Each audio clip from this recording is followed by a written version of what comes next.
Hello, and welcome to Real Person Reviews. I'm Sam, and I'm a real person. I'm telling you up front for this one that there's a written review. You can either find the link in the description, or you can just go to www.thegravelpit.net. Today I'm reviewing Pokémon White for the Nintendo DS. To start this off a bit, if you don't know about Pokemon by this point, you can either look at my Pokemon Blue review, where I try to go over more of the basics.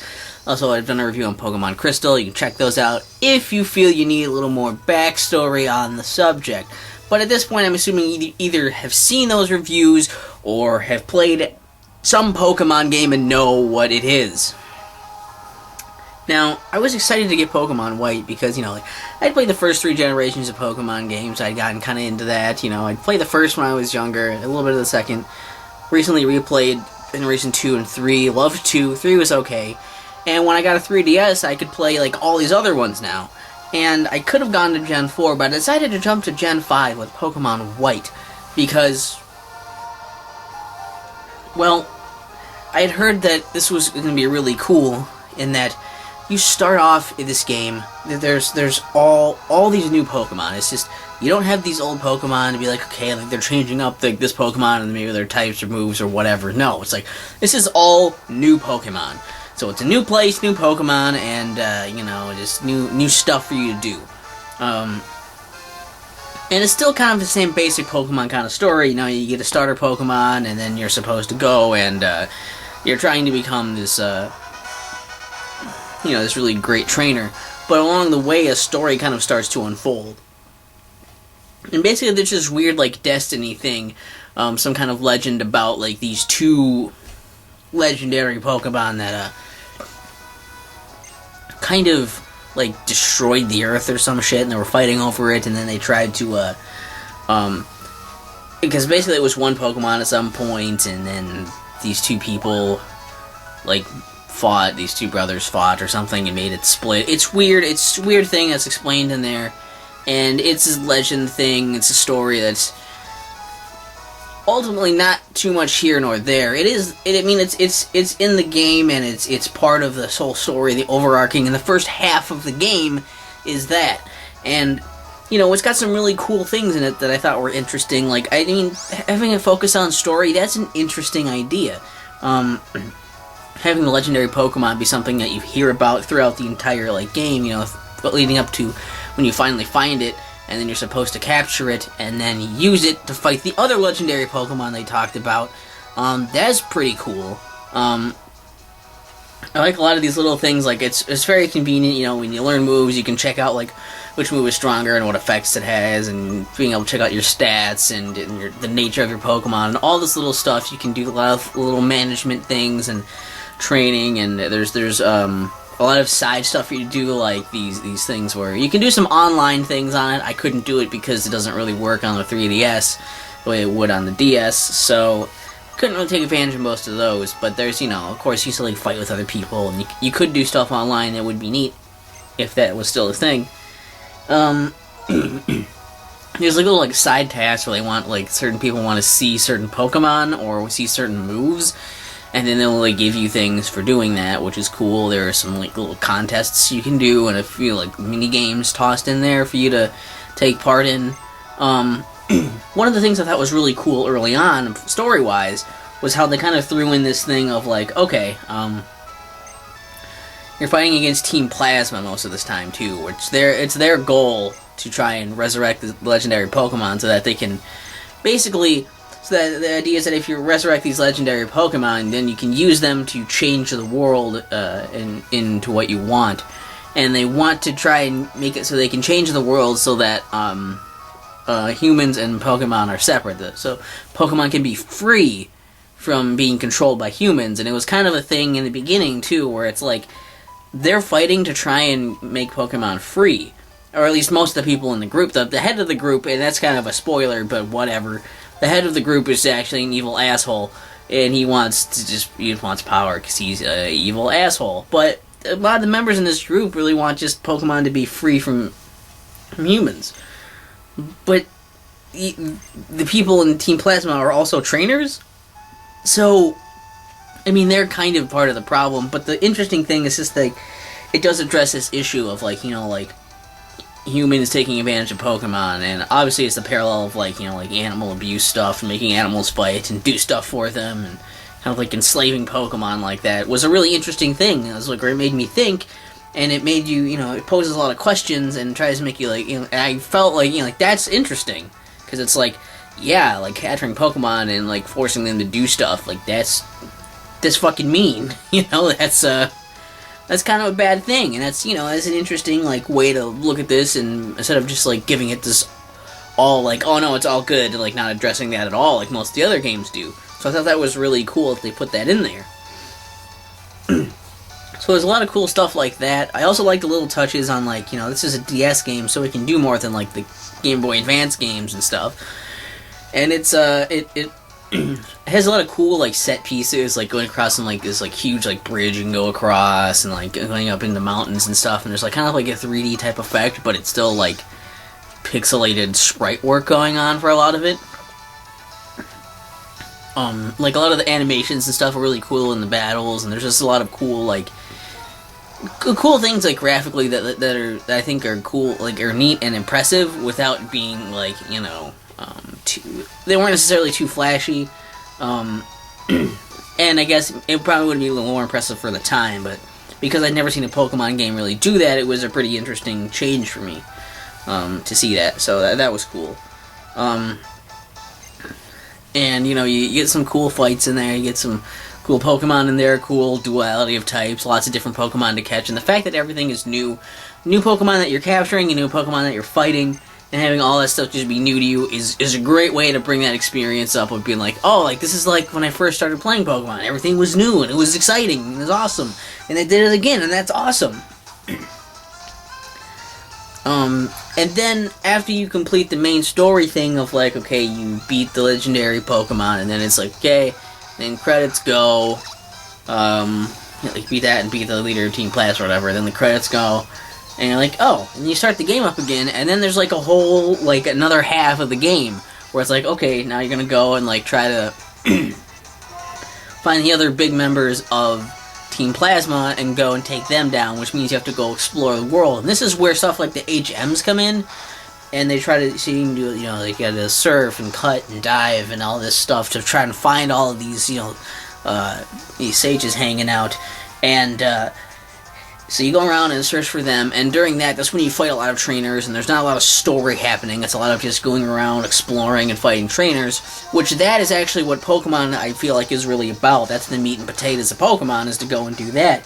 And after you find a bunch of them, too, you can go and, you can go fight the Pokemon League, and try to become the master of that. And I think that's something interesting, because you do fight the Pokemon League, but for some reason you don't become the champion. So when you come back to the Pokemon League later, in the second half, it's like, oh, well, like, I guess that didn't count as winning, so you have to go through everybody again, and they're much tougher this time. And becoming a champion, like, is the thing you do later, and I think that's cool just because, like, they treat this legendary Pokemon that's going to destroy the world and everything. They treat this serious subject matter very seriously. And like, becoming a Pokemon champion, not really as important as saving the fucking world, and I'm glad that they treat it that way. But the game does have some issues with it that I wasn't a fan of, like that little nitpicky thing of, like, when you beat the Pokemon League in order to fight, like, the legendary and do the last part of the story, rules are when you beat the Pokemon League champion, you become the champion, right? Or you beat everybody and you become the champion. You do that, and then you don't become the champion. Why not? I mean, N gets there before you, but you defeated N, so that would make you the champion, because you won. But for some reason, it just doesn't, because it doesn't. Because the game wants you to go and do it again. So that was kind of dumb. They could have not had it take place in the Elite Four and had that be something separate entirely. I don't know.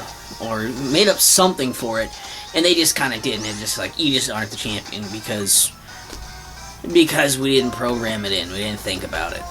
I don't like that the beginning of the game, like, the whole game is a little slow, in general. You have to sit through like all of, the animations are a little longer in this game because they can be fancier, and that's good because they're spending a lot of time in battles. But like, you have to come up like, oh, like you found a trainer, and like their like trainer thing shows up, like I'm a trainer, and your thing shows up, and it shows them throwing out a Pokeball. Their Pokemon comes out, and they have to animate the Pokemon being out. You throw out your Pokeball, your Pokemon comes out, you have to animate your Pokemon being out there. And if there's any of the passives, you have to put up your passive things that come up right away. Those have to take a second to put each of yours up there and say what they are. Then you have to go and select your move, and then it has to be like, they do move and it's animation, you do move and it's animation. If anybody falls asleep or gets a status effect or any of these other things happen, it has to show little things for each little piece of it. It can take a while. Battles are a little more tedious in this than some of the earlier titles, and while they look nice and you can get used to the pace of that, I guess it is a little annoying. It's a little slow. I think you can maybe turn off the battle animations if you want to, but I didn't feel like doing that. I don't know that necessarily would have helped that much because of the other extraneous stuff, but there's also, like, just the beginning of the game, there's a lot of stuff where it's like they want you to get acclimated, they want you to understand the basics of playing a Pokemon game, which is good. I already know how to play it, so a lot of that stuff is always tedious for me anyway, but then it's like that, and so many people are trying to explain all the different things that you can do, and trying to explain to make sure you know all the stuff, like how to use your Pokemon, like leveling up, and evolving them, and the different types, and the status effects, and they want you to know, okay, there's battles, and double battles, and there's triple battles, and which double and triple battles are still pretty cool. I like that there's a few of those. But they talk about those, and how to switch out your Pokemon, and how to catch Pokemon, and where to buy all your stuff, and where to heal your Pokemon. And the characters want to talk to you, and they want to keep telling you all these things. You have these story points where the other characters coming up and telling you their ideals. And there's a bunch of people trying to hammer home all these different messages and tell you things and teach you lessons. And then there's stuff on the TV, and there's all these different things you can interact with and talk to and look at, and it's still like it's just so many places to go and things to see.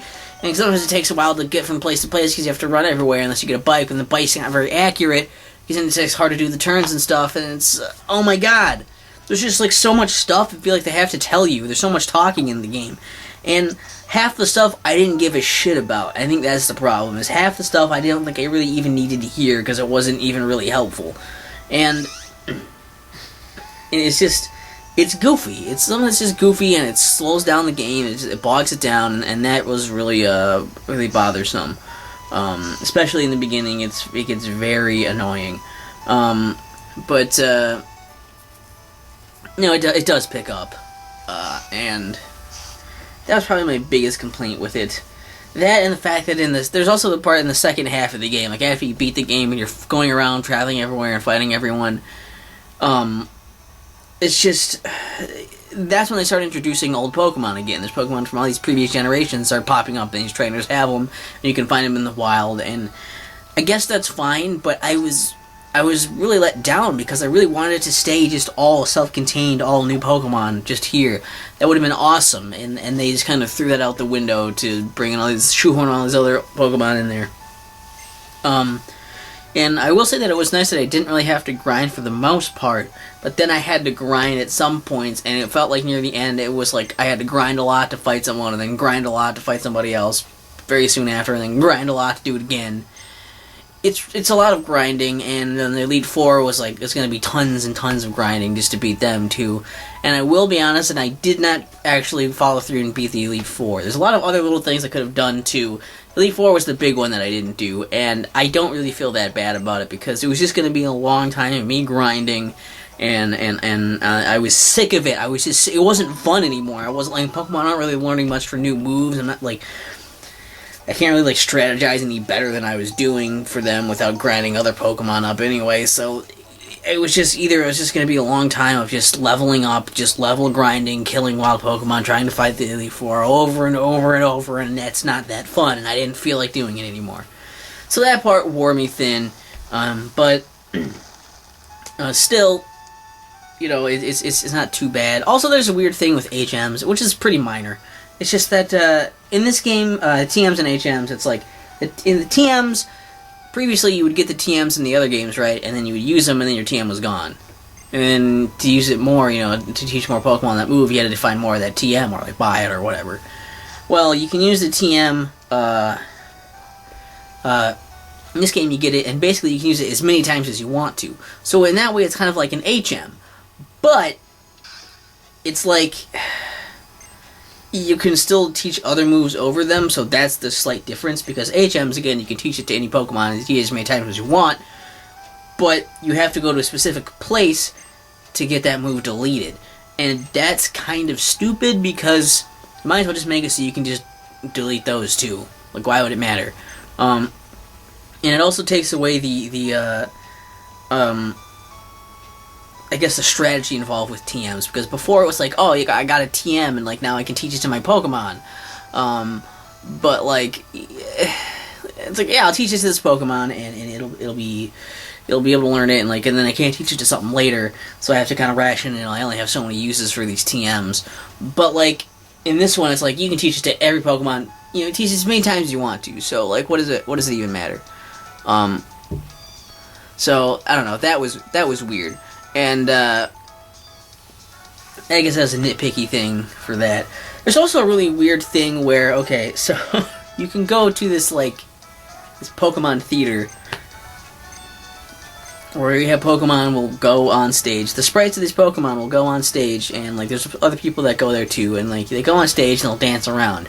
And they give you stuff so you can dress up your Pokemon and put little weird accessories on them. And I had a pig knight at the time, I think it was, and I put I gave him a cane, and I gave him I don't know if I gave him a top hat. I think I gave him a cane and just some sunglasses, and I had him go on stage, and then their sprites kind of move and warp around, move around. They'll roll them and jump them and do weird stuff, and they'll use the accessories a little bit. And it's one of the fucking weirdest and stupidest things I've seen in a Pokemon game, because you just sit there and watch that, and it's kind of a long time of sitting there watching them do that goofy shit. And yeah, it's I'll tell you, it was funny. I think just because of the pig knight that I picked, it was funny. It was goofy. I laughed because it was so bizarre. But it's also totally stupid, because it was it doesn't really serve much of a purpose. But I think in a way it also is kind of cool in that it shows again, parading your Pokemon around in this show like that on stage. It's kind of does the Pokemon enjoy doing that, or are we dressing up these Pokemon to do this for us so we can get entertainment out of it? And it kind of goes back to that, who's right, who's wrong of this. And a part of that too is when you're looking at the whole questions thing too, is the game kind of asks early on, is it okay to be train Pokemon, and is it okay to do that? Is this right or wrong? And are we enslaving Pokemon? Should Pokemon be free? Pokemon rights kind of thing. And that was really interesting. And they kind of dropped the ball on that and have a bunch of people, pretty much everyone you encounter besides Team Plasma, basically is either on the fence about it. They're I don't know, should I do this, or should they be free or not? I don't know. But there's a few of them like that. The biggest majority of them, though, are just people who are yeah, people can be with Pokemon because Pokemon people love each other and they respect each other, and this is good. And they try to just shove that idealism down your throat, which is weird, because you would think more just people in general there'd be more people who are just regular people maybe Team Plasma's right, and there's barely anybody who even agrees with them. And it's just a little bit bizarre that that's the case. So I don't know, some of the stuff's a little more nitpicky, and obviously I'm a little picky about it because I've played 3 other Pokemon games by now. But those are the things that I liked and disliked about Pokemon White. So Pokemon White, I don't have a box for it. I got it used. It was pretty cheap. For some reason, this was cheaper than the other Pokemon White and the Pokemon Blacks. So I got this. So not racist. Pokemon White's a pretty cool game. If you like Pokemon, you'll like Pokemon White. You will. And because it's just another Pokemon game. It just does some cool stuff. It's some really interesting things, and I like it. But because of the slow pace, because of the grind near the end, because of the destroying of the thing that made it so cool to start with near the end, and because of a lot of things, I guess it's not my favorite. It's not it's not as good as Gen 1 or Gen 2 in my eyes. Then again, those are what I grew up with, so I could just be nostalgia blind by some of that, too. I definitely liked it better than Gen 3, if that means anything. What's your favorite generation of Pokemon? Leave that in the comments. What's your favorite Pokemon? Leave that in the comments. What's your favorite Pokemon for Pokemon Black and White? Leave that in the comments. All the stuff in the comments. If you want a written review of this, remember you can either go in the description and find it, or go to www.thegravelpit.net and check it out there. Alright, I think I said enough things about that shit. So, Pokemon White, it's alright, but, you know, it's not amazing, it's not great, it's very good. Maybe worth, like, you know, $20. If you're into Pokemon, maybe spring 30 for it. It's a lot of playtime in it. They do get into some good meat and potatoes near the end of the game. Decent amount of content. It's worth your time and your money if you're into Pokemon. It's just, for me, I just know that if I'm going to play Pokemon at this point, I'm probably just going to go back to Gen 1 or Gen 2, because those are the ones I like. And I'm a real person.